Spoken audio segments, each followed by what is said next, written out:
listening to The Flickcast, a podcast about stuff nerds love. I'm Chris Ulrich, and joining me, of course, my good pal and co-host, Joe Dilworth. Hey, Joe. Hey, Chris, how are you?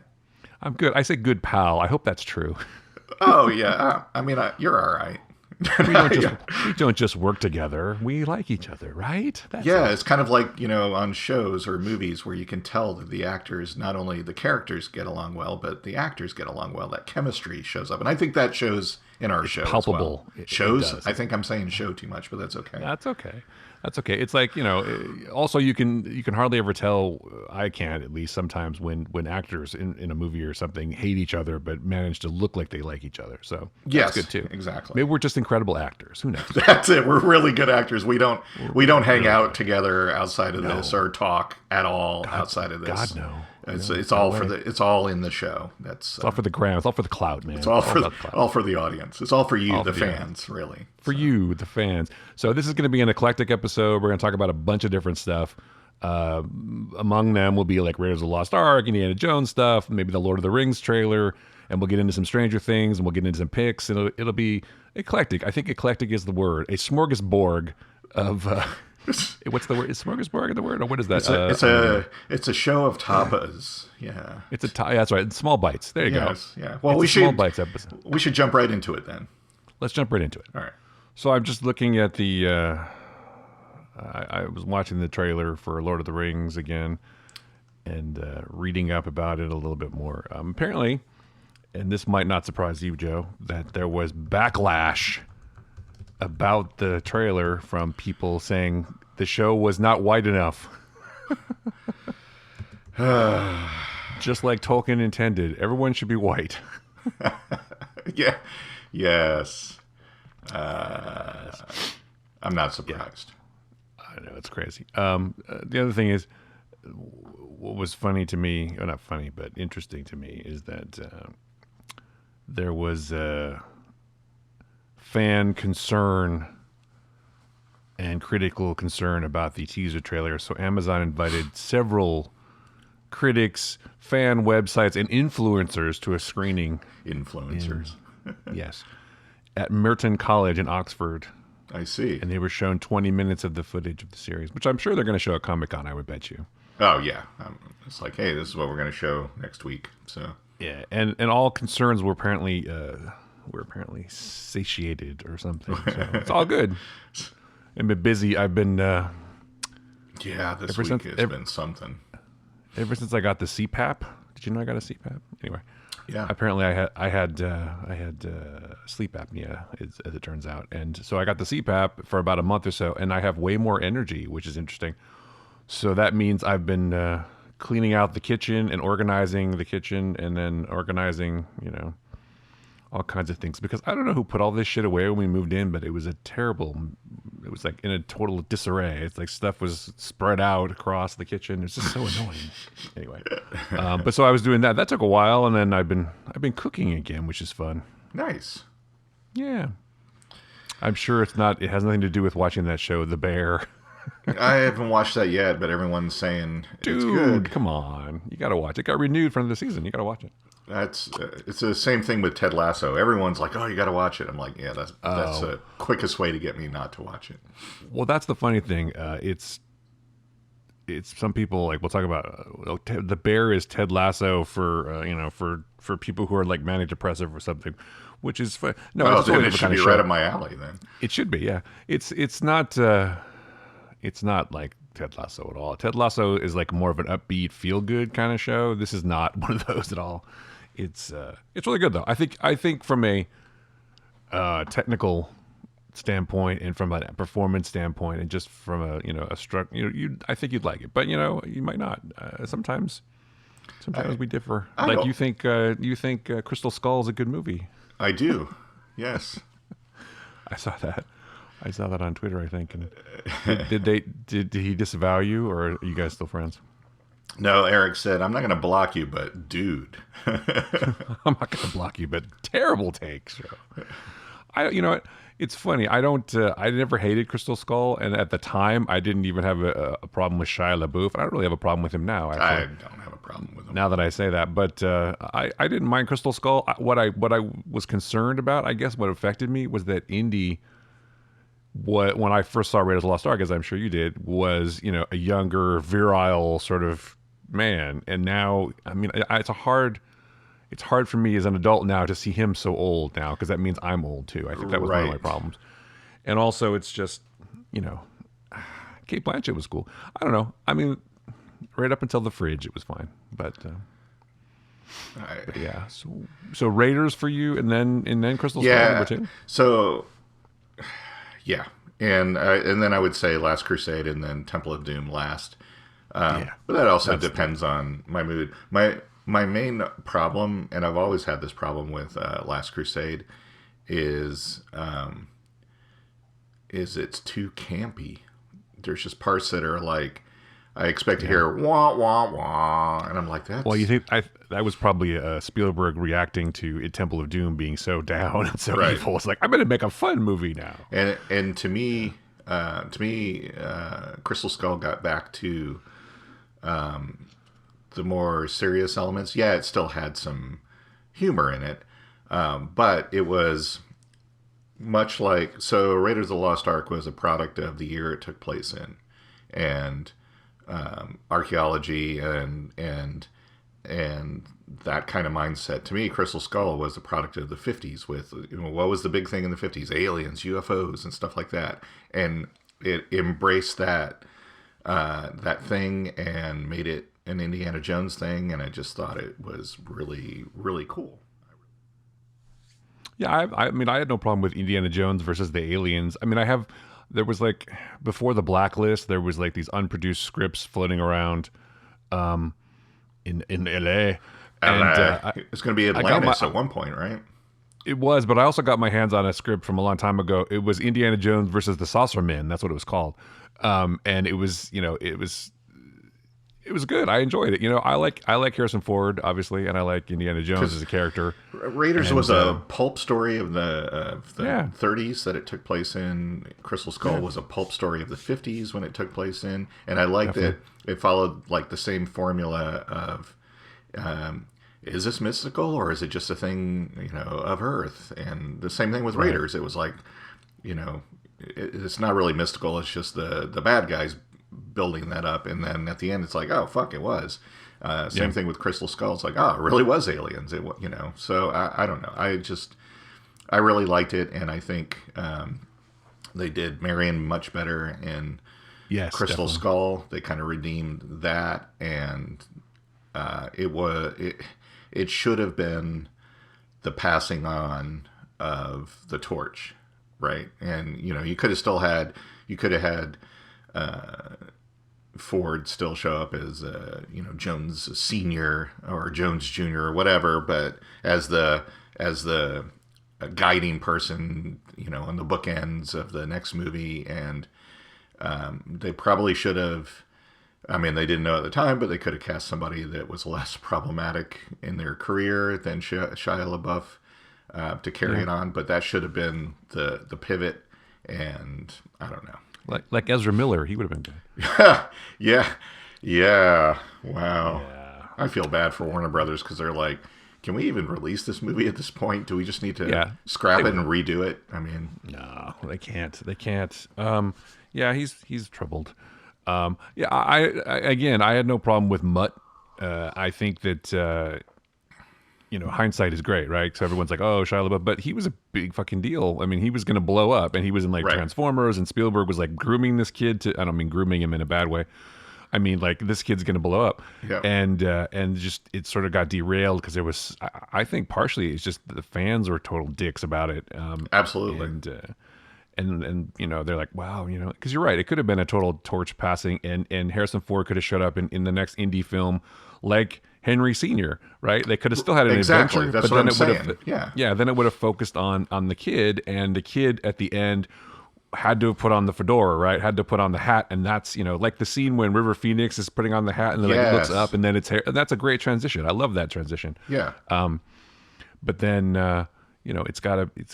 Yeah, it's too bad, man. River Phoenix would have been great, but he would have been too old at that point. But Yeah. but thank God it's. I mean, I hate to say it this way, but it's not going to be Chris Pratt at least, so that's good. No.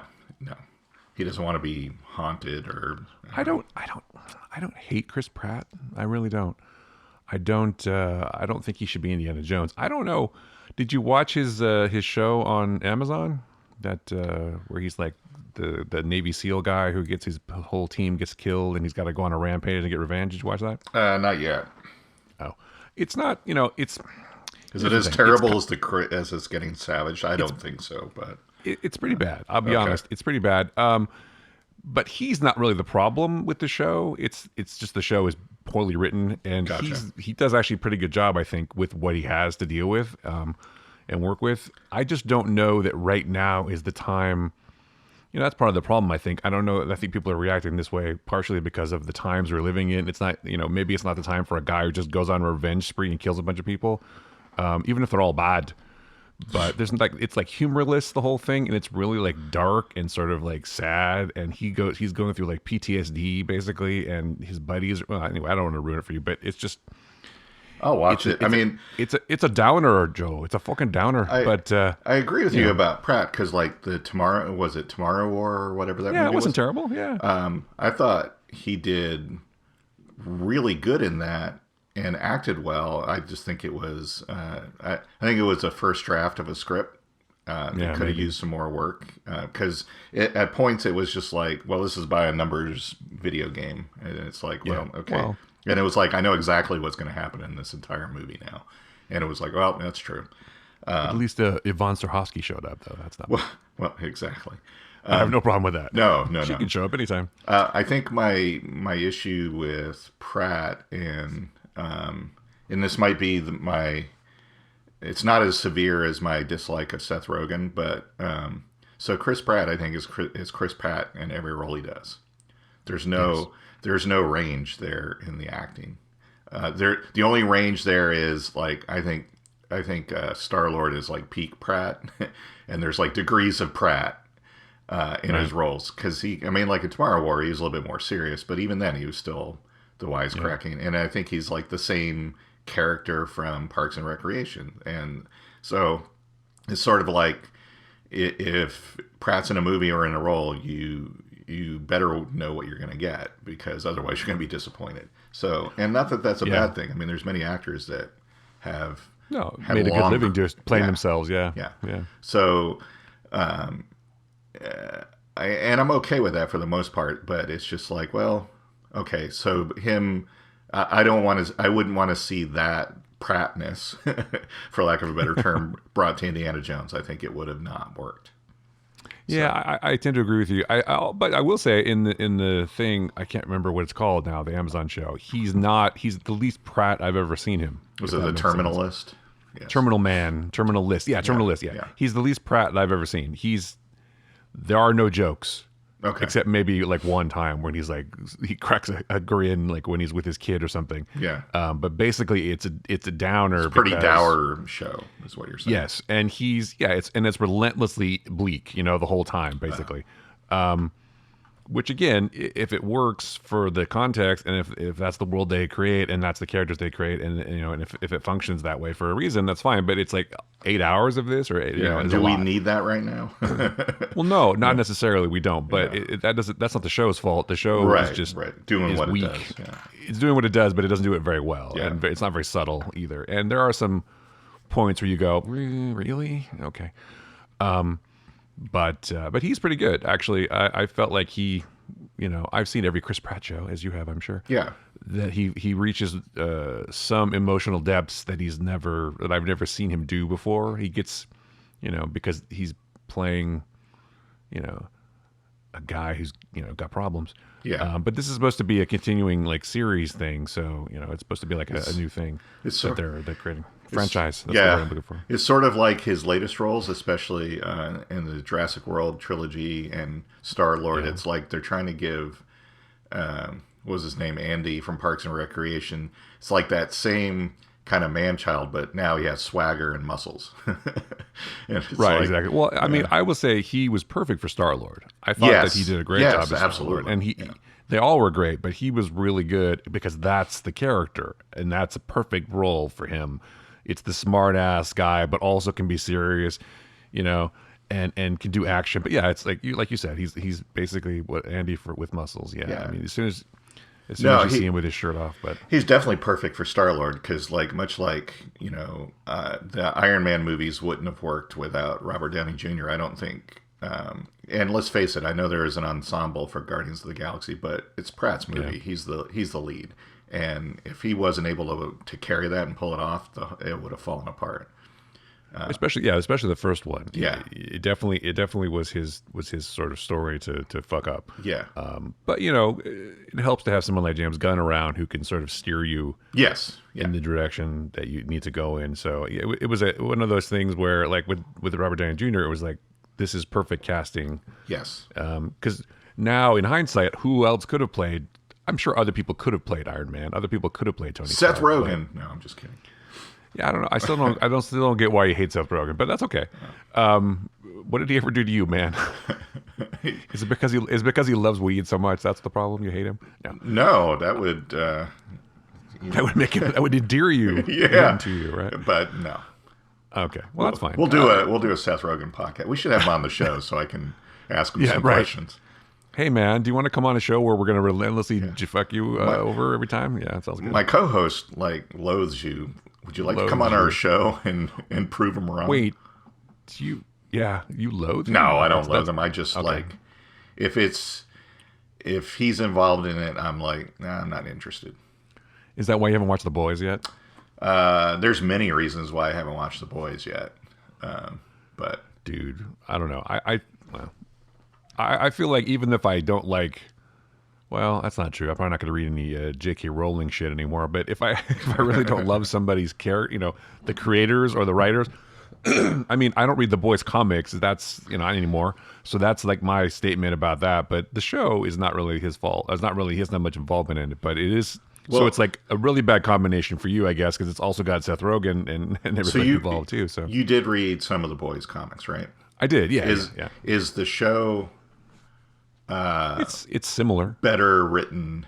So here's my problem with The Boys. The comic book and here's my whole thing why I don't like Garth Ennis as a writer, because he just does things ugly and relentless and as fucked up as possible only for that. There's no, because reading The Boys, I'm like, there is like a 6-issue miniseries of story here that has been spread out over 70 issues, and the only reason why it's spread out over 70 issues is so that he can do the ugliest thing possible and the grossest things possible just for the sake of doing that. There's no story value or reason to it. It's just like, I'm gonna, and my story that I've always told about Garth Ennis is a friend of mine at one point that I worked with. We were on our way to work, and he's like, hey, did you pre-order the new Garth Ennis graphic novel? And I was like, nah, I'm not really into him. I'm like, but what's it about? Oh, it's going to be, it's already hyped, and he's already said it's going to be the most depraved thing he's ever done. I'm like, all right, great. What's the story? It's just going to be dark and depraved and horrible. I'm like, what's the story? Oh, it doesn't matter. I'm like, okay, so there is no story there. It's just, let's see what Garth does next. And that was the thing with The Boys. It was like, kind of like with Walking Dead, who dies next? Who cares about the story? With The Boys, it's like, what's the most depraved thing he's going to do about superheroes, with no love for superheroes and no interest in them other than making them do depraved things. And so I was like, for 70 issues, who cares? Yeah. There definitely is some of that in the show, and there's definitely some gross out factor, but it actually the show has grown on me a lot. But at the beginning, it was just like, let's see what we can do for shock value. I think some of it because it's on Amazon or whatever, we can do that. But it's, the characters have evolved, and the cast is really good, and there's a lot of work going into the story and a lot of work going into the characters, and you start to actually care about them, believe it or not. And it's just funny. And then now the gross out stuff is like almost over the top comical, and that doesn't bother me anymore. It's like, sure, what are we going to do, to shock people? But also, like, it's so over the top now that it's ridiculous, which actually kind of serves the whole story. It's like you have superheroes who can do pretty much anything, but then they fight each other, and it's like, it's funny. And this season was really interesting because they brought Jared Padalecki or whatever his name. Not Jared Padalecki, the other guy. He came on the show, and I can't remember his name. What is his Jensen name? Ackles. Jensen Ackles. Thank you. Yes. I still remember him playing Aquaman on some show. I know, he was on Smallville, right? Was he Aquaman on Smallville? He wasn't Aquaman on Smallville, but he was on for a season. He played. Yeah. I don't know what it was, but I thought he was Aquaman. Or maybe he was an Aquaman pilot. Anyway, it doesn't matter. Yeah. But it's just the characters are interesting, and what they're doing this season, especially with Homelander, is very, they're very savvy about politics, and they're very savvy about commenting on society and at large. And there's more to it now than just the shock value. There's more to it than the gross out stuff, which is still there. But I feel like they've kind of toned that down a little bit, except for Herogasm, which was pretty funny. But it wasn't even, at some point it's like, okay. I mean, it wasn't so out over the top to me that it was like outrageous. It works in the context of the show because the show is a little outrageous, but not just for that. You know what I mean? It's not just that anymore. Yeah. So Okay. I'm enjoying it. I'm really enjoying it. I like the sort of commenting on society and the way the superheroes interacting and how they're developing Homelander and how they're developing all these other characters. And who doesn't love Carl Urban? I'm just saying. And Jack Quaid is really good too. I mean, they're all really good in the show. But my favorite character is Frenchie. I think you should watch the show just for Frenchie. He's awesome. So, well, anyway, and I will say that's this, my opinion. that in its favor, the showrunner is Eric Kripke, who was a Supernatural showrunner. And so I trust he knows how to construct a show well. Yeah. And do dark material, but in a better way. And Supernatural, much like Stargate in a way, was kind of constructed as a show where you expected half the time for the characters to look at the camera and wink. So I trust that he knows what he's doing with and bringing the material in a better way to the show. But I don't know. I'm like, here's. I mean, I know that you're a person who's going to do things when you're going to do them, but I would say, just for the sake of argument, and just because it's good to see good and bad things. At least I think it is. Sure. You should maybe watch this first season of the show, and then we can talk about it. If you hate it, then at least you checked it out. But maybe you'll actually find that you like it, just like with other things. Yeah. But I know time is a factor always too. So well, of course. Well, now's a good time. Well, at least the next few months are a good time because they're between seasons right now, right? So. Yeah, they just finished the third season, I guess. But I mean, I'm not. You're going to watch what you're going to watch, and you're going to like what you're going to like, and we're not always going to intersect necessarily, which is great. But I think that, I was skeptical, but I gave it a chance. And, I think, like you always say, you can always turn it off if you don't like it too. So I think I did this show a disservice because I had read the comics or a few issues of the comics early on and decided I didn't like it. And then when they announced the show, I'm like, maybe I should revisit this. And so I read like the first dozen or so issues, and it was like, this is terrible as I remember it. And I'm like, I'm not going to watch that crap. I don't want to see this in live action. This is stupid. So maybe that was my fault, and I should give them another chance. So, well, I mean, it's up to you, obviously, but I think that much like I watched all of the episodes of of that kill list or whatever it's called, the terminal list. I watched now I'm trying to watch the new Resident Evil TV show on Netflix, which is a slog for sure. But I try to watch everything. I'm like, this is like, have you even seen this show? It's like, no, I was kind of what like, for me, I guess if I wasn't paying attention, it just came out of nowhere. Yeah, and I'm like, a Resident Evil show? Didn't they just do like 18 movies? What's the? Well, it's like it takes place in the Resident Evil universe, and like Lance Reddick though, I love Lance Reddick though. By the way, I love that guy. He's great, but he's not great in this show necessarily. And I mean, maybe you'll watch the first episode, but it's like it's confusing in a way, and it's also like some of the choices they make about how they're going to cut back and forth between the different characters and stuff. Maybe you'll watch it and we can talk about it, but it's like it doesn't make any sense. You don't get enough time to invest in anything before it changes, and then it's like it doesn't make any sense. And like, who is this person? Oh yeah, I mean it's sloppily done. It's like kind of thrown together almost. It seems like it's not great, but I like zombies, so what the hell? I'm going to try to watch the whole thing. I want to see that. I want to check out The Boys. I still haven't watched the Halo TV series. I haven't either, actually. Oh, well, we should watch that. And I want to watch but that. Now we have a hole in our schedule because Star Trek is gone for a while. So sad. I know. So sad. But you're right. We never even talked about Kirk much. We didn't talk about hardly anything. I know. And that was like the big thing I wanted to talk about was Kirk, and now there's sure new information. There's new information, man, from the actor playing him about how he's going to be in the second season and all that. But anyway, we can get into that some other time. But yeah, well, I mean, it'll come up, I'm sure, and maybe we'll have Rich back and we can talk about that again. But that was fun. He was a good guy to hang out with for a while. I'm sure it'd be fun to like sit down and have a beer or maybe some other stuff or whatever, and just sort of talk shit for a while. I think he'd probably be a very interesting guy to do that with. Yeah, definitely. For sure. Yeah, he's very cool. But anyway, so yeah, I think a discussion about Indiana Jones is interesting, and I think that I for one am interested to see the next Indiana Jones film, even if Harrison Ford is 80 years old. Well, I will definitely watch it. So, and that guy's in better shape than I am. So I'm like, yeah. Well, and so here's the other thing too, and I alluded to it. I hate ranking stuff, especially things within a franchise, because for me it's all like, what mood am I in? So I would say that's not actually my ranking of the Indiana Jones movies. I would say Raiders and Crystal Skull I have watched more times than the others. So, well, I think we can all agree that Temple of Doom is the worst, though. Maybe. Yeah, I don't know. I think it's just the bug thing that bugs me about it.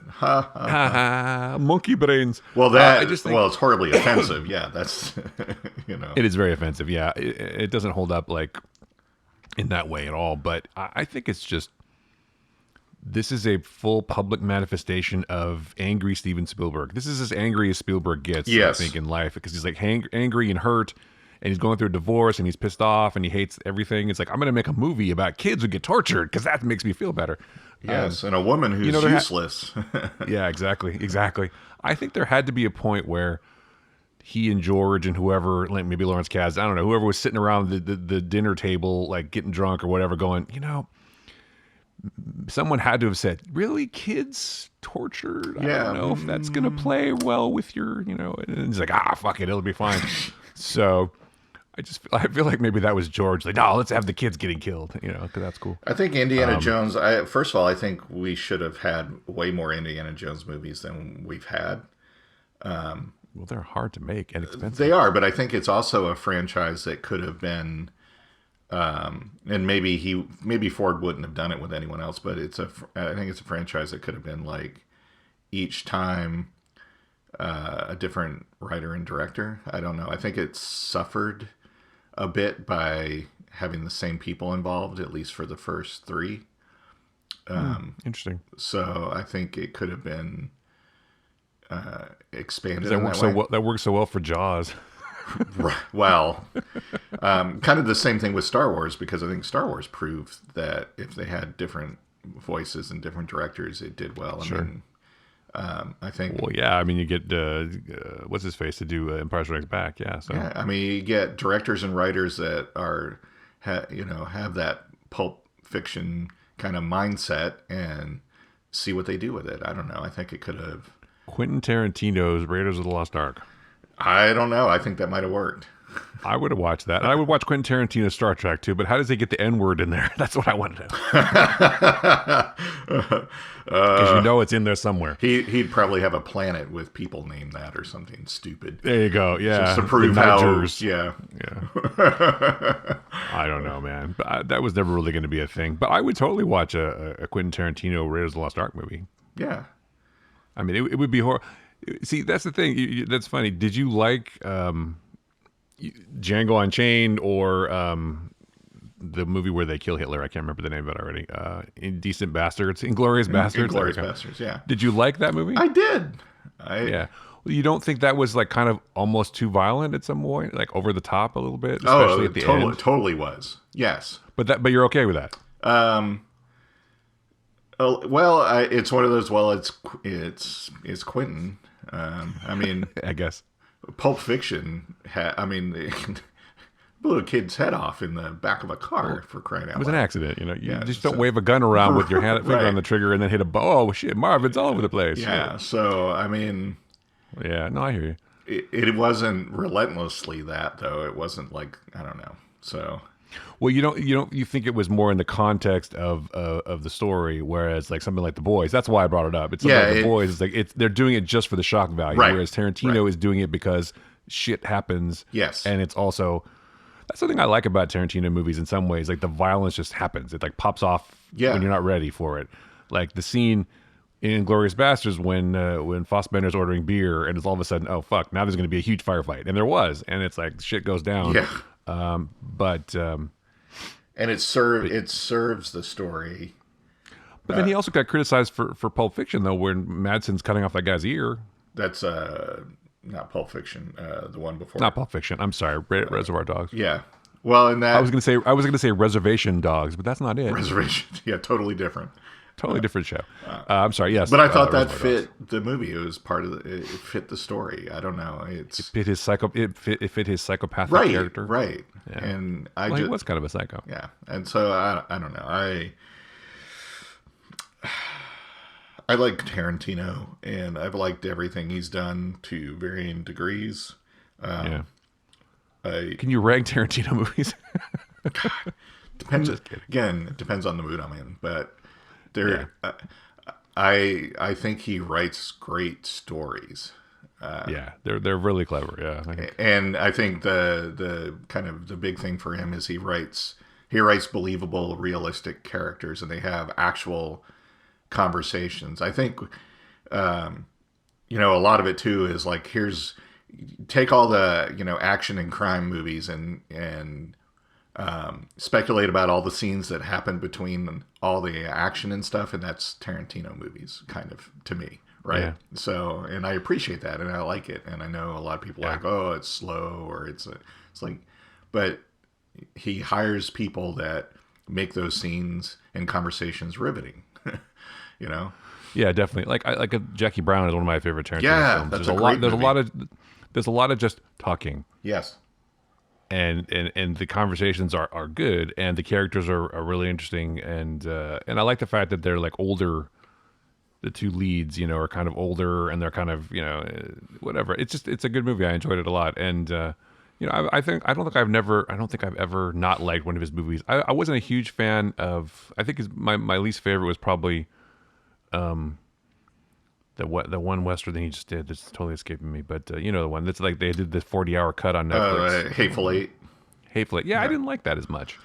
It just felt like okay. I'd like the miniseries version more than the theatrical version. I'll say that. Well, okay. Well, I should watch the miniseries version because I don't think I've ever watched the thing on Netflix. I saw the movie obviously in the theaters, but yeah, you should watch the miniseries version. I think it's put together better. I think. Yeah. So yeah, Inglourious Basterds is an interesting movie too. It's like they have all these side characters, not side characters, but these characters that, like, he spends 15 minutes introducing Christoph Waltz's character and Melanie Laurent's character. It's like, I would like some milk, please. Like, what a way to introduce a guy being this fucking weirdo psycho. Yeah. Well, I mean, Pulp Fiction, it starts off with a conversation about what McDonald's burgers are called in France, right? And it's Royale cheese. It totally is like. I like the way he does stuff like that. It introduces his characters and starts his movie because it throws you off, and then they kind of pivot, and it's like, whoa, what the hell's going on here?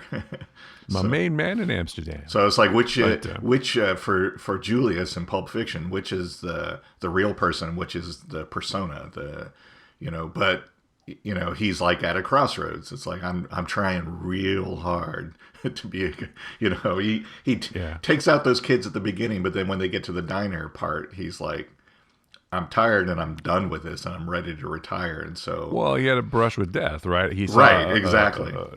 It's a miracle. It's like it's a miracle I've survived this long. Yeah, because Jules, if for nothing else, is a believer, right? Yes. He believes in a higher power. He believes in that what he's doing is righteous because he's the path of the righteous man. It's like, and then once he finally gets that pass from God, I guess. Says, you know what, this is your final chance to do right. You fucked up enough. I'm going to spare you this one more time, and then you've got to change. He's like, I'm having an epiphany, man. I'm trying hard, to be the shepherd and not the wolf or whatever. Yeah. And so he's such an interesting character in the movie, and he fucking, I mean, obviously Samuel Jackson was, that movie made him what he is. Yeah, he basically he exploded. I mean, he was great before that, but I mean, his character was so well written and everything. And also, I don't think John Travolta's ever been better either. And it's just, that movie did great things for everybody in it. Bruce Willis, even Eric Stoltz. So, I mean, Eric Stoltz. Well, Eric Stoltz was always Eric Stoltz. Yeah, but he just like, it was Uma like, Thurman. wow. I think what it is he writes his characters so that you're not sure how they're going to react or behave when they're put in different situations, because again, making them real people. But you expect, even though he's had that and he's talking about his near death experience, you expect from previous evidence that he's just going to kill the couple in the diner, right? But he doesn't. Yeah. He goes a different way. Or is he going to get killed by that? I don't know. He writes it so you don't know what's going to happen in the scenes, and they play out just beautifully. Right. I don't know. Yeah, up to that minute, up to the minute he says, "Where's get my wallet out?" It's the one that says "bad motherfucker." Come on, I'm just saying that is some fucking. That's still a killer line. And it does say "bad motherfucker" on it. And it does indeed say "bad motherfucker." Yeah. And he pulls the money out and gives it to him. Up until that moment, you're like, is he going to kill him? Because he could. Right. And Vincent comes out of the bathroom and he kills somebody. And then Vincent's like, if you give that money, I'm going to kill him anyway. Yeah. I'm going to kill him on principle. Yeah. Vincent has not reached his moment of clarity. But he even talks Vincent down because you figure Vincent, because there's that it's kind of the ticking time bomb in the background that Vincent's going to come out any moment and just kill them. And he's able to diffuse that too. And it's like, whoa, that's just, I don't know. He's trying, Rico. He's trying real hard. We're going to be like Too Little Fonzie. What's Fonzie like? Cool. Correctamundo. Yeah. It's just so good. Yeah. No one could deliver those lines like Samuel Jackson. Absolutely. So Correctamundo.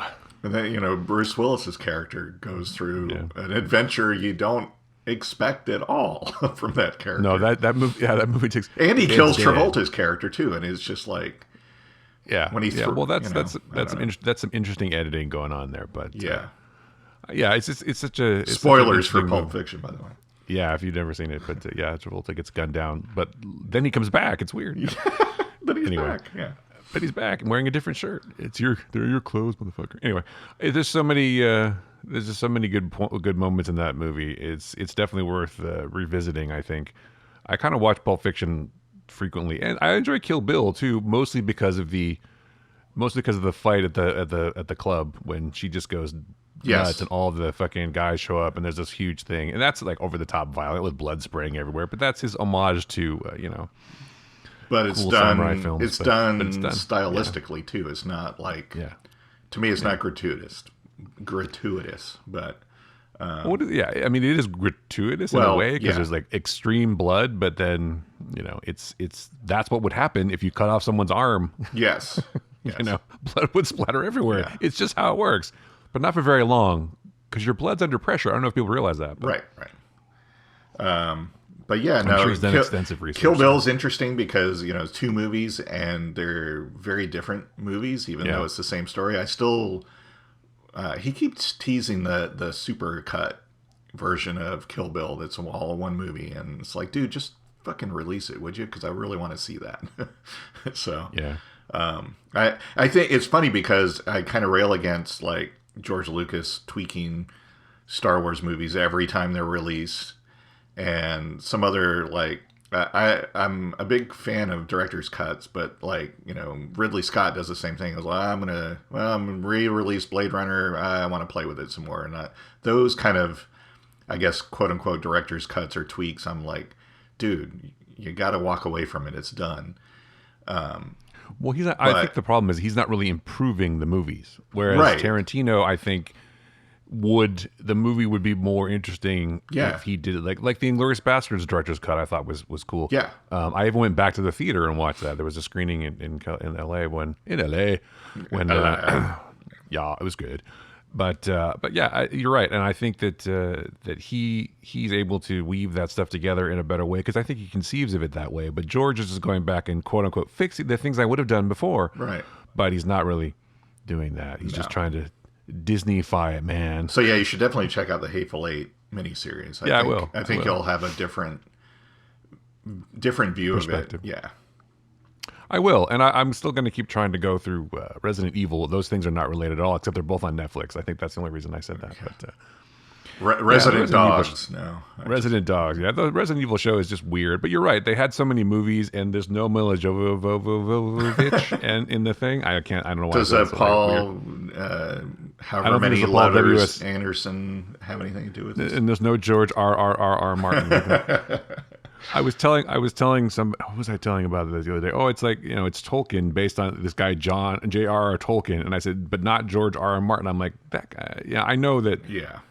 That it's not like a secret or anything like that. But I'm like, man, you pretentious motherfucker. I'm just saying. It's true. On, it's like, really? You couldn't even have picked like different letters? Couldn't even pick different letters, yeah. I mean, George Martin. It's Game of Thrones, written by George Martin. What's wrong with that? Right. Exactly. Why do you have to have extra syllables in your name or whatever? That's a totally fine name for a George Martin publisher. is a totally fine name for a writer. Yeah. I mean, whatever. I mean, Game of Thrones is a cool title, though. It really is a cool title, and I like the series name in the books better, Song of Ice and Fire, because I always. Yeah, but that doesn't exactly roll off the tongue. I know. Does it?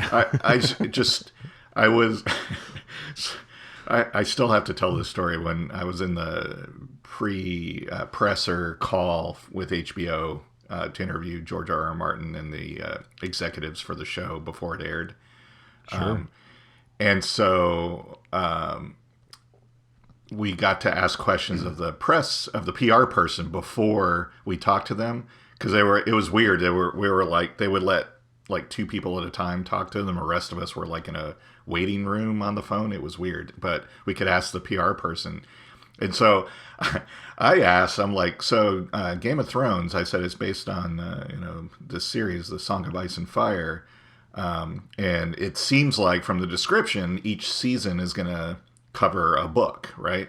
So I just asked, I'm like, so does that mean like this season will be called Game of Thrones, next season will be called Clash of Kings, and each season will be named after the book? And there was a pause, and the PR person said, the book is called A Game of Thrones. This is called Game of Thrones. Whoa. And I was like, and there was silence, and I was like, okay. I'm like, what? Thank you. I was like, I don't even understand what you just answered, but okay. Well, they answered what they're supposed to answer. It's like, you need to get the title of the show right. Right. But I'm like... It's not called A Game of Thrones. It's called Game of Thrones. It's like, you didn't answer my question at all, and you're quibbling over a letter? I'm like, okay. Well, did you get invited back to more HBO pressers after that? No. Well, that explains it. And my thing, too, I immediately thought, I'm not sure this show's going to go well if that's the kind of thinking from HBO. Oh, yeah. I'm like, now I'm really worried about this show. Well, you know what? There was probably a meeting or more than one meeting about that. I'm sure there was a lot of meetings. It's probably a sore subject with a lot of people at HBO. It's like, right. It was supposed to be a Game of Thrones, but no one's going to put anything. Yeah. It's like a Song of Ice and Fire. No one's going to watch but that. I was like, I don't know. You're on HBO. You could name, Babylon 5 had a overall title for each season. That's what I was kind of going for. And they were just like, dude, do you not know? But you read the books, right? So yeah, but it was just her attitude was kind of like, are you even like a smart person or something? Oh my God. I'm like, she just looks at you and says, what the fuck is wrong with you, man? Like, okay, why are you asking such stupid fucking questions? I think I'll shut up now. But don't you want to know anything about George R. Martin? Yes. Like, whatever, man. You know what? You know as well as I do that PR people can be persnickety. Yes. But also, it's in a lot of ways kind of a fucked up job, too, because you have to deal with a lot of shit, and it's a hard job, and I wouldn't want to do it. So Well, you have to be relentlessly optimistic about the lamest shit, you know? It's like, I guess how do you know? the other reason I too. hope this email finds you well. I'm like, no, I'm very angry. Why? Yeah, I mean, you know, that was also a time too where I had some pretty good relationships with other PR people at like Sci-Fi and stuff like that, and I could email them and go, what is this? This sounds kind of silly, and then I'd get a phone call and be like, listen. This is what there was a committee about this and blah blah blah, and this is just what it's going to be. And I'm like, all right, you know, I'm cool. Those are the talking points you need to follow. Right. Can you just please play it up as this? And I'm like, absolutely, I can do that. But we both know this is silly, right? And it's like, yeah. So what you're saying is they were influencing you? Oh boy, you're like bought and paid for by the studios, man. Totally, man. I am a shell. Studio I'm a shill. shill. Yeah. I'm waiting for that Disney Plus movie money to come pouring in. Yes, that'll come right after the George Soros. I had that Sci-Fi money coming in that kept me going. It's not even called. Is it even called Sci-Fi? I don't even know what it's called anymore, but I think it's all wrestling now. So I don't know. It's all wrestling. Because that was my question back in the day. I'm like, I called up one of my PR people and I was like, so why do you have like 3 new wrestling shows coming on? They're like, we got to keep the lights on. Yeah, that pays money. We're pivoting to wrestling. Yep. So I was like, well, all right. And I didn't write anything about it, and I didn't comment on it, but it was just like, why doesn't MTV play music videos anymore? It's like, well, why doesn't this happen? Right. Why doesn't that? We got to pay the bills, baby. Absolutely. Yep. Do you want these, Do you want these 3 shows that you dearly love to continue? Well, yeah. What was? Do you want Warehouse 13 episodes or not? I'm just yeah, exactly. Oh, man, that show. I still have never gotten an answer as to why there's never been a scripted series that has gone more than 5 seasons on Sci-Fi ever. Well, they're too expensive. You know, it's escalating salaries. Yeah, and shit. well, costs go up. Yeah, and at that point, I think after 5 seasons, the network Sci-Fi has to foot the bill for the whole show or something. However, the contracts are written, but whatever the reason, you know, it's money. Yeah. It's a bottom line decision. It's not a creative. Oh decision. yeah, I know it's money. But, yeah. It's for the same reason that Hulu or whatever cancels shows after the first season. Sometimes, like, we don't want to pay any more money for this. Yeah. Because it's not performing like we want. And so we don't want to be on the hook for another season because we might as well do 3 or 4 at that point because it's going to fucking, cost us. Speaking of super expensive shows, I did watch the Lord of the Rings trailer, and that's apparently the most expensive TV show ever made, right? $200 million for 8 episodes. Yeah, because I think didn't they sink like $1 billion for like 3 or 5 seasons or something? Well, that like was the deal they had to make with the Tolkien estate, the J.R.R.R. Tolkien estate. Yes. And for like $1 billion commitment to make 5 seasons of this shit. But yeah, no, the first season is 8 episodes, right? So it's going to be $200 million for 8 episodes. It is, I think, according to reports, Joe, the most expensive TV show ever made. Just like The Gray Man is the most expensive Netflix movie. Yes. Trusted insider sources say that it's the most expensive show ever made. Well, that'll make everybody forget about the $30 million per episode for Stranger Things real quick. Right, exactly. That's just per episode, man. Yeah. I'm just saying. But did you watch the trailer? Because I did. I did. I think that it looks beautiful. It looks like a Lord of the Rings movie. And I'm sure that's what they're going for. Hopefully, it looks like that it's supposed to look like that, and all the characters look like they're supposed to be in the Lord of the Rings movie, and all the the music is vaguely reminiscent of Peter Jackson's Lord of the Rings movies, and all the parts are there. My question is, do I want to spend? If I'm Amazon, do I want to spend $1 billion on a show where everyone knows what happens? Well, obviously the answer is yes, because they did. Obviously the answer is yes, but I'm spending $1 billion for a prequel to one of the most successful book and film franchises of all times, where Sauron gets killed at the end. The ring gets destroyed. I'm saying that's how it ends. We spent like 3 movies talking about this shit. Well, and, I mean, Star Wars prequels. I mean, come on. No, I know. People want to see you. it. It's Do they though? And I've seen a lot of people talking. Well, I do, because here's my thing. I'm like, well, they're gonna. I know people are like, I hate the who asked for this. Nobody asked for this. It's like, well, nobody asks for entertainment. Well, some people ask for people it. I mean, people decide I want to do this and let's do it. So I would say we're going to get something from the Lord of the Rings franchise, right? From Amazon. That's a done deal. That's not, we can question that if we want to, but once we get past that, so they're going to do this thing. I would rather it be something set in a time from Silmarillion or whatever that we have never seen before and don't really know a whole lot about, as opposed to, well, we're going to do 5 seasons of remaking. We're going to tell you the Lord of the Rings story again, but over 5 years, right? So the road goes ever on. So I would say, if we're going to get something set within Middle Earth, let's do a story of something we haven't seen in detail before. And so I'm excited for it. I think it looks. Just from the trailer alone, they're obviously spending their money. They're not like saving it for the season finale or anything. It's right there on the screen. It looks beautiful, and I'm interested in the characters. I mean, Galadriel makes an appearance. Obviously, she's a main character. A younger version of Cate Blanchett's character. Elrond is a younger version of him. Elrond is there, because elves live a long time. Yep.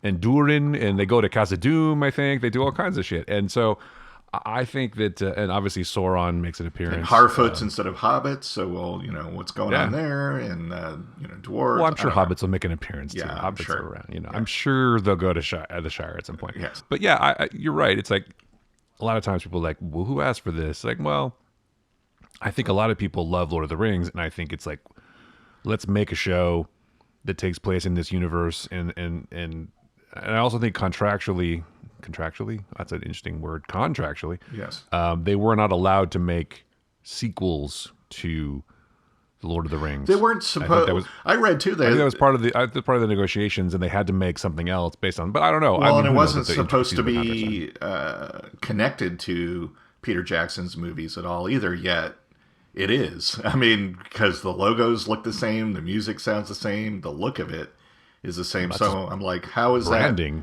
That? Yeah. So I don't know. Well, there was apparently a lawsuit. Not apparently. There was a lawsuit between Warner Brothers, I think, and New Line and the Tolkien estate and whatever. And that all got settled. And then the Tolkien estate was like, well, we're going to do, you can start doing properties based on these works, but not anything that has to do with, or not a sequel or something. Okay. There was like some stipulations. And so it went out for bidding. And Amazon's like, well, we've got a fat checkbook, and I'm going to give you here comes the giant bus full of money. Yeah, exactly. And so they won. Bezos, I'm sure, is a giant. Obviously, you know what?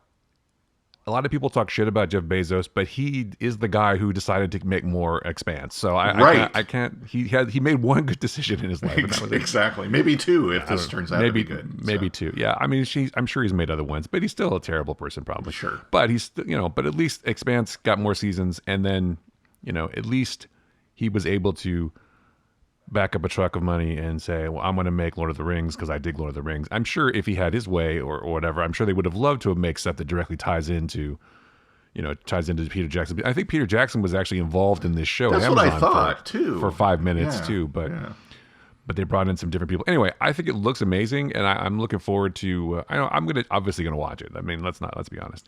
I'm gonna watch the whole thing. It can't be as bad as Wheel of Time. Oh, sorry. I know you didn't like Wheel of Time. No, I had stopped after. I don't think I got past the first episode. I was like, really? It gets better. It actually gets better. I was the same way on The Witcher. I hadn't read the books, and I watched the first episode. Oh, dude. And I was like, no, I'm done with this after the first episode. But then I went back, and I was like, oh, okay, I see what they're doing now. I get it. So. Yeah, I too was not a Witcher fan when I first watched it, even though I like Henry Cavill. And I was like, this show is weird, and I don't understand what's happening. Right. But at the time, I didn't give it another chance, and I regret it now because I could have enjoyed it a lot more. And then as soon as I went to like episode 2 or 3, I'm like, oh, this is pretty cool. And then I just binged the entire thing. Yeah, and it was just exactly. It's so much better than I thought. Yeah, because maybe Wheel of Time will be that way with me. I don't know. Well, I would say Witcher is a better show than Wheel of Time for sure. But I also think the books are more interesting, and I think obviously Henry Cavill. I keep saying obviously Henry Cavill is a much more compelling character. As a person and just as a presence, but as the character is super interesting too. I'll say this about Cavill and Witcher. It's a really prolonged, weird way to audition for the Highlander movie, but okay. Yeah, it is. Yeah, it is. Well, he got cast in the reboot, but whatever. Yeah, he did. I also think it's just. I like Henry Cavill, and so because I feel like even though he's a giant, muscular, handsome, accomplished actor, whatever, he's a fucking nerd, and I like that. Yes. He's not afraid to be a nerd. He's not afraid to paint his Warhammer figures on YouTube. And I appreciate that. He's not trying to hide the fact that he's a fucking nerd, and he probably was, a skinny bullied kid in school. Right. He's just, right. I feel like he's genuine, Yeah. and he's not doing it for clout because he doesn't give a fuck about that probably. Because he's still Henry Cavill at the end of the day. As long as he has money to build his rig, he doesn't care. Well, yeah, but he doesn't get sand kicked in his face now or whatever. Yeah. He doesn't have problems getting chicks. I'm sure. Right. So I appreciate that, and I appreciate that he hasn't tried to change, himself. And he's obviously a fan of The Witcher. He pushed to get in the show and loves the game and everything and talks about it incessantly. I just love the fact, and I don't know, it could be bullshit, but I don't think it is. I'm not that cynical yet, but I love the fact that on interviews, especially like on Graham Norton, he's talking about how he's the Witcher expert on the show. It's like, I tell you, I know what happened in the game. I know this, I know the story and the character so well. And it's like, no, he doesn't necessarily know that. And that can be annoying. It's like Winona Ryder on Stranger Things. She's like, the 80s expert. I'm the 80s expert. Yeah. And he's like the Witcher expert, which I appreciate. So, which I appreciate. Witcher, I appreciate. Witcher, toss a coin to your Stranger Thing. Did you, speaking of Stranger Things, did we talk about the ending? We didn't talk about the ending. We did not. No. Oh, okay. Well, let's talk about the ending for a minute. Yeah. Speaking of Stranger Things, this is a weird segue. This is a weird episode. We're just kind of going all over the place. It's just we didn't have a lot of subjects to talk about. Yeah. A lot of the shows we talk about are over. I wanted to talk about Miss Marvel because I think that's a great show that people are sleeping on a little bit, and also people are complaining about that. But let's talk about Stranger Things for a minute. Let's do that. And just say, I found the ending... okay, spoiler if you haven't seen Stranger Things. Huge spoilers. Huge spoilers. I love the show. I think it's... we talked about this before. It took me a little bit of time to get back into it. I really like the show. I felt like the sort of Hopper and that stuff was sort of secondary to what was actually going on in the show. I'm sure it was important, but not that important. It's still about the kids. I thought the stuff with the kids was excellent, and I was kind of bummed about Eddie. I thought he's the expendable one, which I think was sort of silly. He could have survived. I mean, I don't know. I would have liked Dustin to get killed, but that's just me. No, I'm kidding. He was a great character, and I think people responded to him. And I just want Will to say, "Mike, I love you, man." And he never does that. They're sitting in the back of the VW. It's like, here's a perfect time for you to tell.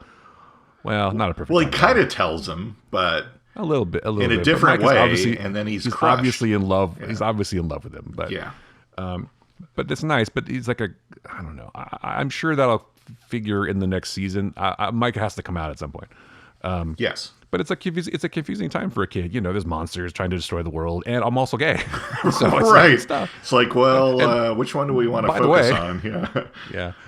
Well, I think that's how they're going to address it. I think he's just going to say it one day. Yeah. And they're all they're just going to pause. They're going to look at him. They're going to. Oh, okay, cool. Anyway, Anyway, this Demogorgon thing or whatever, the fucking mind flare. What do you think, Will? And he's like, you care? Yeah. What do you think? We got to beat this thing. Come on, man. Yeah, I like Stranger Things, but I do feel like Joyce and Hopper were kind of relegated to second tier, which is, I suppose that's because the show is about the kids. And I also feel like it's somewhat. Eleven's got to do this thing. Does she have her powers? I hope she gets her powers back. Oh, she got her powers back. That's kind of repetitious a little bit. But they all sell it so well that it's just, you don't really care about that so much. Yeah. I was sad about Papa, but whatever. He's got to go at some point. But hey, how awesome was Paul Reiser, man? He's just... Yeah, does Paul Reiser die? I can't remember. They don't show. He's... Oh, so he might come back then. Yeah, he doesn't... we don't see what happens to him. He's left handcuffed in the bunker. Right. And I think they might show an empty handcuff or something like that. But so he can come back. I like his character, though, because even though he's connected to Papa and everything they were doing, I feel like his character actually genuinely cares about the well-being of Eleven and people. He's not kind of like the monster that Papa is. Because he's the one that's like, no, we're going to stop this now. This is not cool. Yeah. And tells her, this is what you got to do. It's sorry to spring this on you, but if you want to leave, absolutely. Yeah. So I think, and there was times where Papa's like, nope, we're going to do this, and he's like, whoa, that's not what we agreed on. What the hell? So I like I like his character because I think it was second season or wherever he showed up previously, they made him like he was going to be the sinister guy, and it turns out he's like, no, he was actually the kind of the conscience of the whole thing, and was like, what the hell's going on? The scientist with the heart of gold, right? So I think that he had to be. He was a foil for Papa. He had to be a foil for absolutely. that, and someone has to have a conscience, but he probably felt like they've done enough bad things, and maybe they should try to do some good things, but maybe that was just his way of manipulating 11 too. Papa in his own way, I think, cared for 11, especially when he found out she was the only one left and that she was super powerful. He loves all his children equally, Joe. He's so good. That's not weird. Man, Modine plays that character so creepily. Yeah, he was good, man. I love Modine. He's just like that guy has had a career, by the way. Oh yeah, absolutely. He was cool, and I for some reason, since I've seen Full Metal Jacket so many times, I still think of him as Joker. Yeah, I don't know. It's hard not to.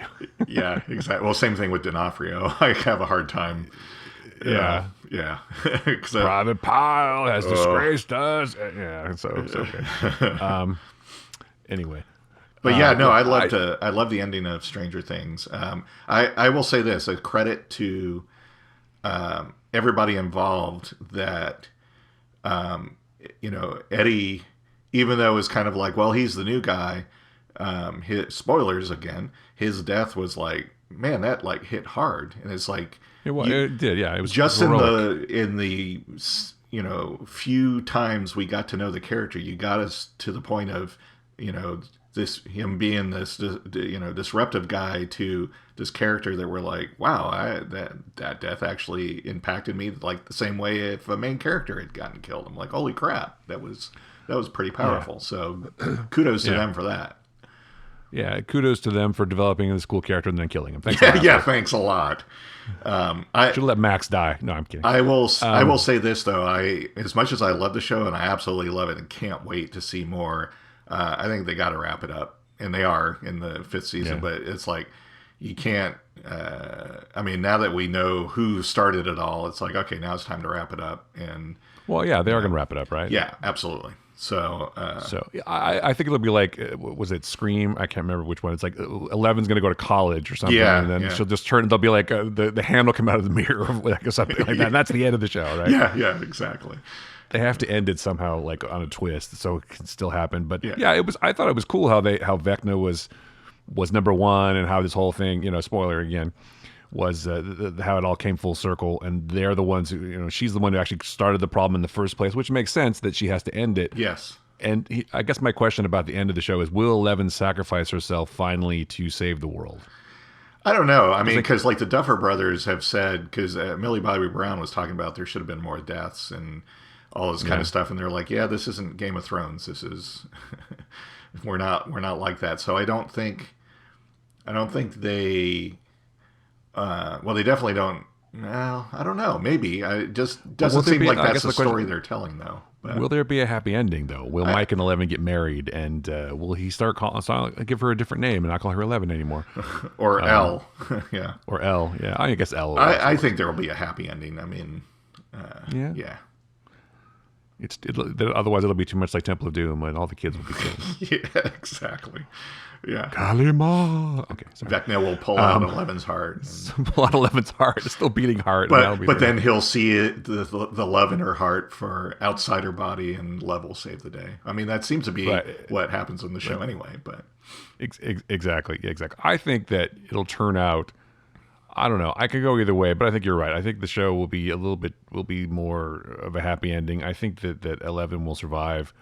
But I can also see a path where she would have to make the ultimate sacrifice, because it sort of is her fault in a way, even though it wasn't her fault. It was an accident, but she's still the cause of it. So her sort of birth gave birth to the Upside Down, and her death will destroy the Upside Down. You know what I mean? Maybe. To kind of give closure to the entire series.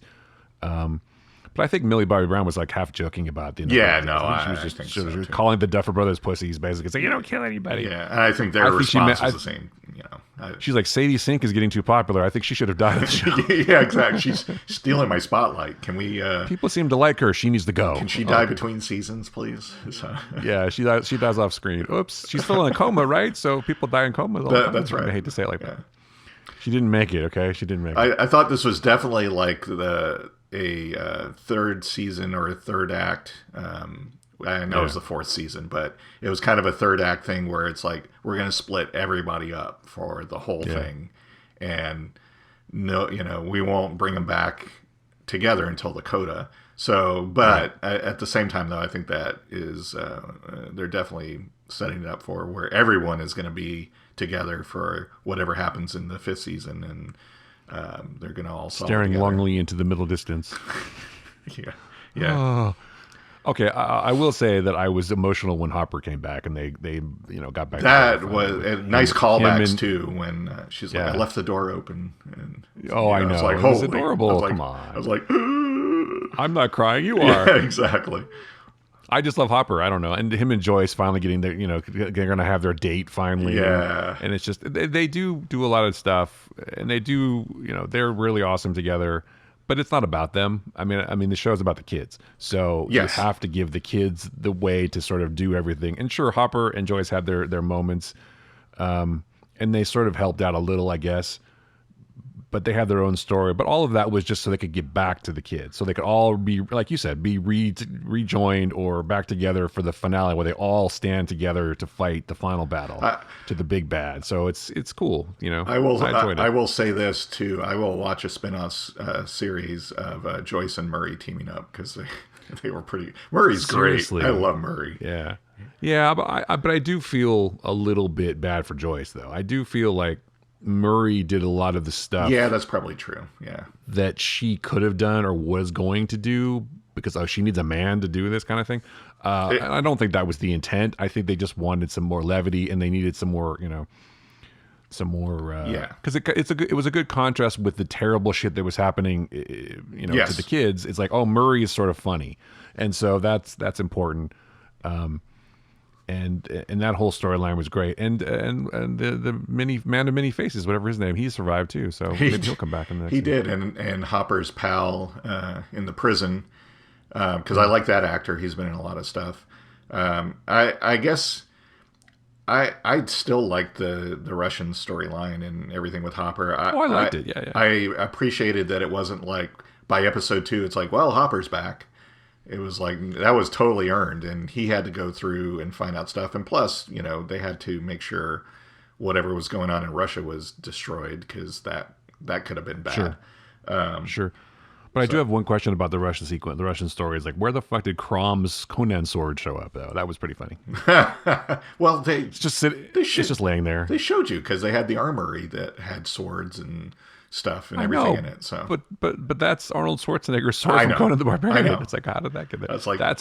That's not an Easter egg. That's like a blatant smack over the face. Well, maybe it's here's Conan's. It's been in Russia all these centuries since the Hyborian age. It's a Hyborian age. Yeah. I wanted him to give the Conan speech, to hear the lamentations of the women.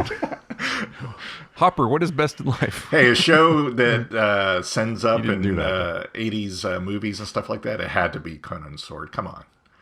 Yeah, I know. That movie's still, I don't know. That movie's still a trip, though. I still like it. I'm still a huge fan. But even though it's silly in a lot of ways, like the giant cauldron of body parts, it's like, come on. The second one, not so much, but that first one's pretty great. And it's always weird to me watching it now. It's like, why did they have to dub Jerry Lopez? Because that's not Jerry Lopez's voice. I know.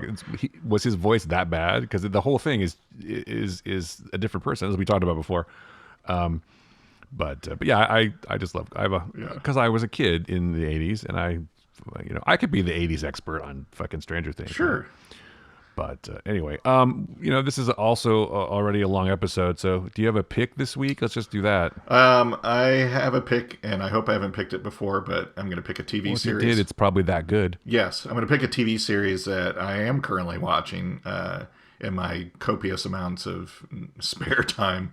The Old Man. Have you been watching that? Oh, sure. I have been. Yeah. Jeff Bridges' digging it. show, and it's really just speaking of phenomenal actors and excellent chemistry and fantastic conversations and scenes in between action moments. The old man has got it in spades. It's just really well done. I'm glad it's well, I guess I'm more intrigued that it's already been renewed for a second season, because I'm like, so hopefully they wrap up the storyline that they have going on, but maybe they don't. I don't know. Maybe it continues, or what's going to be the catalyst for these characters to continue for another season. But of course, I have to mention that the breakout stars of The Old Man, and maybe the best characters in otherwise phenomenal show, are his two dogs. Yeah. They're terrific. Here's the thing. Speaking of being able to build up characters that don't have a lot of screen time into something you care about, like the scene where he drops off the dogs, basically. I don't know if you're caught up, but I'm not caught up yet. Okay. No. Well, there's a scene coming up that I actually got like emotional about, and it was like, maybe it's because I'm a dog owner, but I was like, holy crap, that's and it's not like a big horrible scene or anything, but it's just like, and Jeff Bridges plays it like nobody's business, and it's like, oh wow. But don't worry, no harm comes to the dogs, I'm just saying. But no, the dogs are awesome. I love the dogs, man. But yeah, and Bridges, Bridges is great in the show too. That that whole scene when the car crashes and he's having that fight with know, the guy, they're both injured, and then the dogs show up and is like, wow, that's messed up. Yeah, you know, that's so funny you say that, because I was like, where are the dogs? They must be running there. Yeah. And they show up. Yeah. At the same time. I was also like, when he's having and this is sort of spoilers for the old man, but the shoot, when the guy comes to the house in like the second episode or whatever, I'm like, the dogs are in the car. The dogs are in the car. Let them out. Yeah, and she does. And it was like, and she does, yeah. Because he wouldn't be, because he's, you know, he's old. Yeah. But he's still a badass. But the dogs are definitely a great thing to have for someone like that. And they're so charming. And by the way, I just want to say Aldia Shawkat is great in the show, and also a shout out to the guy Christopher Redman playing the young version of John Lithgow. He nails fucking Lithgow. Yeah, I mean, the guy playing the young Jeff Bridges has the look. I'm not sure he has the voice, but the guy, guy playing the young, he's like, it is young John Lithgow. I mean, the guy's got the cadence down, the speech pattern, everything. It's like perfect. He's so good. I mean, the guy who's playing young Jeff Bridges is pretty good too, but not as good as Christopher Redman. He's awesome. I thought at first they were overdubbing Lithgow doing the voice, but they weren't. And I'm like, holy crap, he's dead on. That was By the way, I'm happy to see John Lithgow in a show, and Jeff Bridges, and all the characters. The cast is really well done. I think the show is excellent. I'm really enjoying it a lot. I kind of been waiting, because I like it so much. I'm kind of waiting till all the episodes are in. Oh, that's fair. Yeah, I don't want to. I watched the first few, and I'm like, you know, I'm enjoying this a lot. I'd like to see. Next week is a finale. Episodes. It's 7 episodes. Next week is a finale. Amy Brennerman, she's amazing in this. It's just she's got layers. Yeah, I thought, it's just another, you know, whatever, but it's not. Oh, it's not just another just person. Wait, too. It's just it's just a very well layered show, extremely well written, and it is exactly like, you know, here's these you know, high profile operatives that were the shit back in their prime. What would it be like if they were old and they got pulled back into this crap? And it's just, I don't know, it's just really, really well done and extremely well acted. So I highly recommend The Old Man. If you want to wait till next week when the finale airs to watch the whole thing, you should, and you'll be hooked immediately and won't want to stop watching. So it's hard not to like Jeff Bridges. He's just a likable dude. Dude. But he's able to, I mean, if you're expecting to see the dude as a spy, you're gonna be surprised, because he's got, does not wear a bathrobe in the entire movie. No, I mean, he's one of those, much like a couple other people in the show, can throw a lethal look that you're just like, whoa. And he doesn't even have to say anything, just his look is like, holy crap. No, he's great. And it's doubly impressive considering that because of the break and for COVID, they had a break during filming. Plus, he also was getting treatment for cancer. It's like they broke for that too. Yeah. And so that's what concerned me about the second season. Like, obviously I hope Jeff Bridges survives in general, but it's like, it's got to be tough to do a show when your lead actor has been sick. But apparently he's fine. Yeah, so. He's in remission. He actually said his bout with COVID was far worse than going through chemo for cancer. So yeah, man, he's a national treasure, Jeff Bridges. He is. He and his brother are just fantastic actors. But Jeff, he's the dude. I mean, he is the dude. Okay. Anyway, so The Old Man, cool. Watch it. Yeah, definitely. My pick is a book, which also is an audiobook. That's why I was talking about audiobooks. It's an old book. It's from the early 2000s. It's Kitchen Confidential by Anthony Bourdain. Yes. So my interest in cooking has been sparked again for many reasons, but one of them is because I love The Bear, that show on Hulu so much, which got renewed for a second season, so I'm excited about that. But also, I just haven't read Kitchen Confidential in a long time, so I got the audiobook because I wanted to hear the master's voice, narrating the whole thing. So it's narrated by Anthony or Tony. I'm not sure I'm ready for that just yet, but I do want to. I wasn't sure. I wasn't sure I was either, but it actually turned out to be. He's so interesting and so engaging to listen to, as you probably know from watching the shows. He's just so an amazing personality and an interesting person, and his stories are just better. I read the book a long time ago, probably about when it first came out, and I was like amazed at the stories and everything. But to hear it in his own voice now is much, I think, much better. Cool in many ways. It's just the idea that all this shit was going on still amazes me, and the fact that he was able to go on all these adventures and live this whole life, and it ended tragically, unfortunately, as everyone knows, I'm sure. But and I'll take this moment to say, if you're feeling down, or if you're feeling sad, or if you're feeling upset, it's totally understandable, but do not think that you're alone. Do not think that there's nobody out there who cares, because people do care, and they will help you if you reach out and ask for help. Please ask for help. Yes. Please ask for help. Yeah. There's no reason for you to do anything drastic. There's no reason for you to do anything final like this, because then you never get another chance to fix anything if you take that step. And so please get help. But that's not why I wanted to listen to the book. I was like, I loved the show, and I thought he was an amazing person. But it comes across more apparent by hearing him talk that he was, having issues even, back in the, all that way back. He was just like, he was troubled, and it's such a tragedy. And but the book is so good, and he's so good at it. So I think it's worth listening to, and it's worth to revisit that. Yeah. Yeah, it's an amazing look at an amazing person. I keep saying amazing, but it's just, it's a great insight into people and into the time, and just into one of the great storytellers of our time. Seriously, that's not an exaggeration. It was an amazing storyteller, and it's just, you get enthralled and captured by the stuff that's happening, and transported. That's a silly thing to say, but you feel the things that he's going through, and it's an amazing audiobook, and I cannot recommend it highly enough. So my pick is Kitchen Confidential, the audiobook narrated by Anthony Bourdain. Excellent. So cool. Yeah. Okay, so find the Flickcast at Spotify and at Apple Podcasts and Amazon and Good Pods, and we're also on YouTube now with just the audio, but videos coming, as I keep saying. I know, trust me, folks, it's happening someday. It will. It will happen. It will happen. You can find Joe and I on the socials at What Joe Writes, and I'm at Chris Yu, and I'm also at UlraPix on Instagram, and of course the Flickcast is at TheFlickcast. And if you want to know more links or find more ways to find the show, just go to Linktree, linktr.ee/TheFlickcast, and you can find us there. Yes. All the deets. All the deets, as the kids say. Yes. As the kids say. Yeah. Smash that like button. Yes.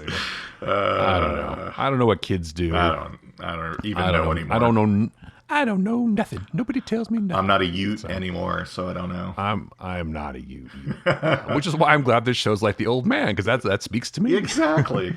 That's my demographic, baby. Yeah. And Indiana Jones at 80. That speaks to me too. Yes. Indiana Jones and Oh boy, I don't know. I'm trying to think of some kind of weird geriatric title, and the Walker of Doom or something. I don't know. Stupid, Chris. Don't be so stupid. And the meat in the cafeteria. I don't know. I was trying to make a cafeteria joke there somehow. Or the irregular bowels. There you go. I need my fiber. And the Metamucil of Doom. Yeah. There you go. It's something about me. I just don't. He's like, Marion, I just don't feel like I'm regular. And now this show is degenerated into something horrible. Hey, my heroes should get old like me too. So. Right, but I'm not out there having adventures. No, I definitely am not. I'll break something. Are you kidding me? I'll break a hip. I mean, Harrison Ford, man, if he'll break something and he's like, I'm fine. Let's just keep going. Yeah, keep going. Keep rolling. So I think he's just generally like, I want this to be done as soon as possible, so I don't want to take any time off. Anyway, he's a curmudgeonly, but in a funny way, right? Exactly. So, I also think he doesn't care as much anymore because he's just probably stoned all the time too, which I appreciate. That's totally fine. I can definitely appreciate that. I can relate. So, anyway, anything else, Joe? No, I think that's plenty. It's an eclectic show. It is. I think it was okay. Yes. So let's just leave it at that. All right, for Joe Dilworth, I'm Chris Ulrich. That was the Flickcast. Thanks so much for listening.